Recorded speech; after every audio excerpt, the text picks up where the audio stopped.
Olá pessoal, tudo bem com vocês? Para quem não me conhece, meu nome é Daniele e este é o canal Viver Portugal. Eu tenho uma filha de 22 anos que se chama Lídia e ela é autista.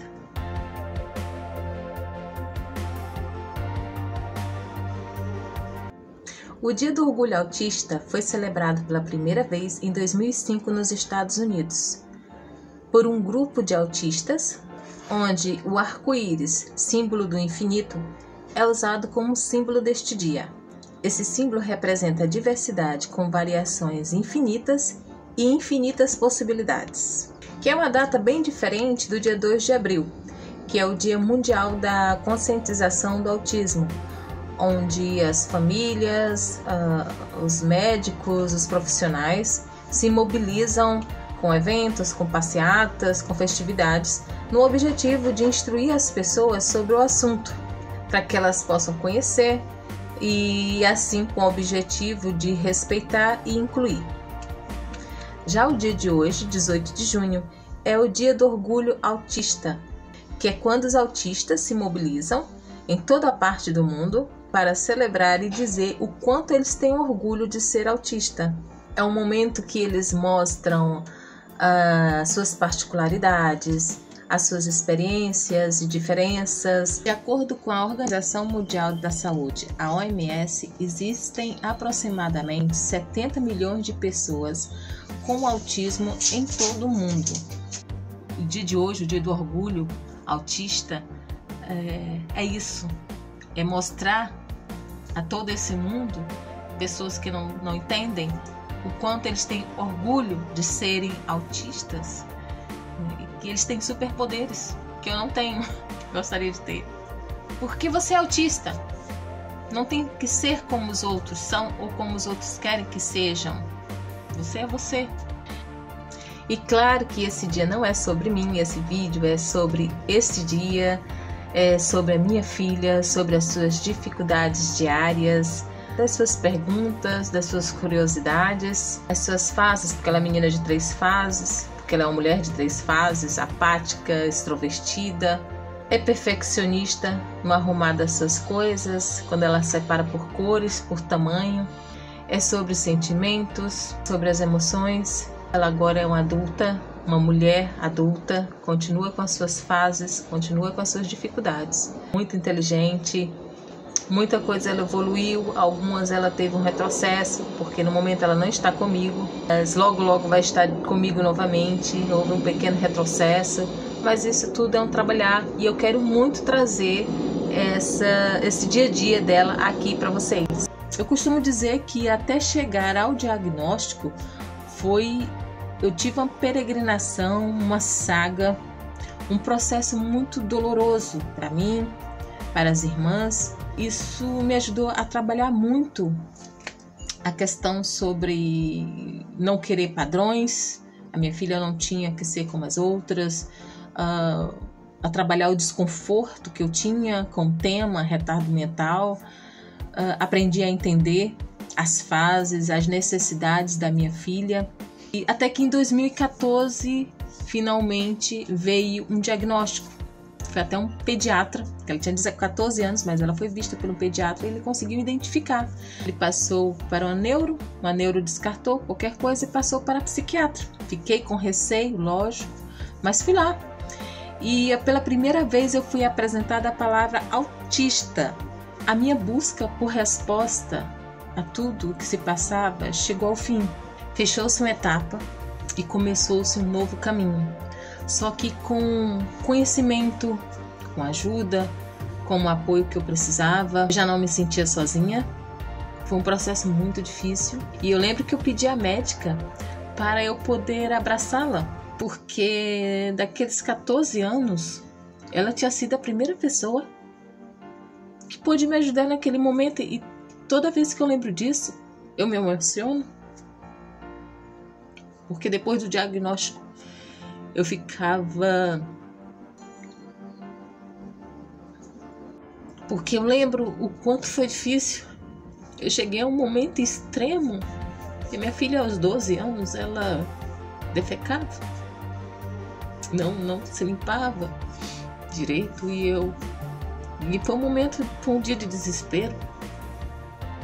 E eu dizia que eu não sabia mais o que fazer.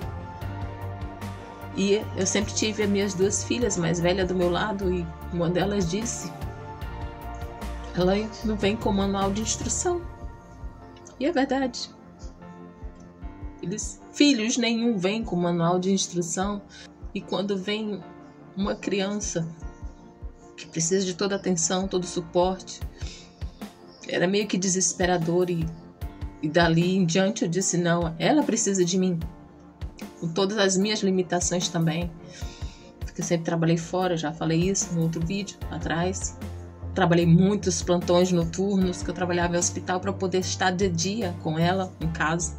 E quando eu recebi, sim, aquele diagnóstico, foi assim, uma resposta que eu queria, porque eu queria um caminho, eu queria uma direção. E naquele dia, aquela médica me deu aquela direção. E claro que eu tinha que abraçá-la e chorar, como hoje. Estamos em 2022, mas quando eu percebi que minha filha era diferente das irmãs, que ela tem duas irmãs mais velhas, ela não tinha nem um ano de vida completo. Eu esbarrei na falta de conhecimento, na falta de acesso à saúde, falta de médicos capacitados que pudessem me instruir e me ajudar, e na falta de escolas preparadas para receber a minha filha. Hoje existem várias maneiras de você ter um diagnóstico, um apoio, terapias, escolas com inclusão. Quando eu vejo um diagnóstico feito para um adulto, eu leio, ouço relato dessas pessoas e descubro o quanto foi difícil para eles todo esse processo e todo esse percurso até chegar ao diagnóstico. Eu entendo o sentimento deles quando eles dizem que buscavam apenas uma resposta para aquilo que eles passavam, para aquilo que eles pensavam, sentiam e não entendiam. Eu lembro que no começo existia apenas o termo retardo mental, que eu mesma tinha um preconceito sobre isso.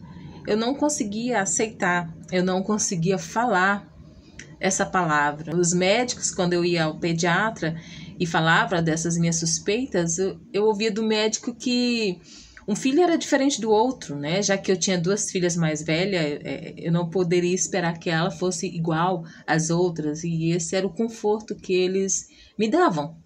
Então eu mesmo fazia as minhas pesquisas, procurava saber sobre o assunto, procurava temas relacionados a isso, porque ela tinha uma grande dificuldade, ela só falou depois dos 4 anos de idade. Ela era agressiva por não conseguir se expressar, hoje eu sei disso, não conseguia se comunicar, ela se machucava, se batia na parede, se mordia, e fazia isso com as irmãs também, porque ela sempre teve muita força. E não frequentava escola, porque eu sempre tive muitas dificuldades, não havia inclusão, não havia professores preparados para lidar com ela, não se falava sobre isso, não se sabia sobre isso, né? E ao mesmo tempo eu me fechei numa redoma para me proteger, para proteger a minha filha contra o preconceito das pessoas, contra as opiniões sobre a educação. E todas as terapias que hoje existem, eu tentava fazer, eu lia a respeito e tentava fazer em casa. Ajudava a minha filha, né, no andar, no falar, nas regras que eu tinha que ensinar, nas rotinas, tudo era muito mais difícil. Depois do diagnóstico, eu ficava querendo conscientizar as pessoas sobre o assunto, ensinar, falar para elas, né, as pessoas ao meu redor, da família.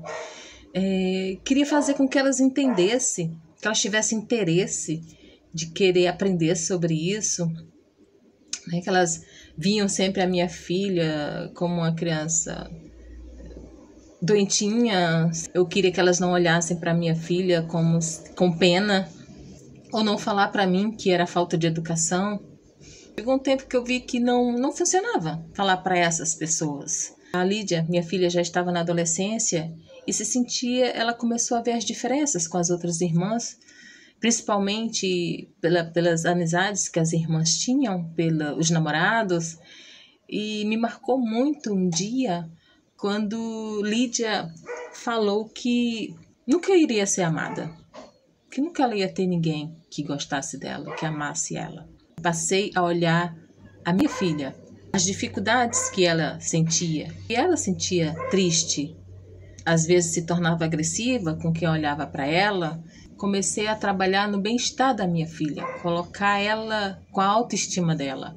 Era adolescente de 14 anos, que não tratar ela como uma criança, uma menininha, o meu bebê, o meu anjinho, mas tratá-la como um adolescente, com as vaidades que ela gostava, respeitar o espaço dela, respeitar o gosto pelas roupas, respeitar o gosto pela maquiagem.